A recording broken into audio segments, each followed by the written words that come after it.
Përshkruar profeti alayhi salatu selam që do të ketë dënim edhe për besimtarin musliman kur në ditën e gjykimit në mizan, në peshorën e veprave do të rëndoj më së tepërmi krahu i gjunaheve të tij sesa krahu i veprave të tij të mira. Dhe ky po ashtu është një hadith kërcënues dhe ndërgjegjësues për gjithë secilin prej nesh që të bëjmë llogarit mirë me jetën tonë. Siç tha Omeri radiallahu anhu, hasibu anfusakum qabla an tuhasabu. O ju njerëz, llogaritni veten tuaj para se t'ju marrin në llogari.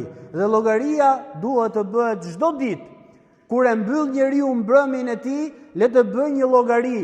Ai solla në vend urdhrat e Zotit, ai fala namazet, ai bëra urdhëresat e tij të përgjithshme, andejta larg harameve. Nëse do ta fusha në peshore këtë ditën time, ku anon më së tepërmi vepra, drejt asaj çfarë e kënaq Zotin apo drejt asaj që e i dhëron Zotin. Dhe kjo llogari e përditshme duhet të jetë për çdo ditë e jetës tonë, që në fund fare kur na trokas vdekja të dimë nga e kemi balancin e veprave tona, që lut Zotin xheleshanu të na bëj prej tyre që bëjnë vepra të mira dhe rëndohet peshorja e anës së veprave të mira.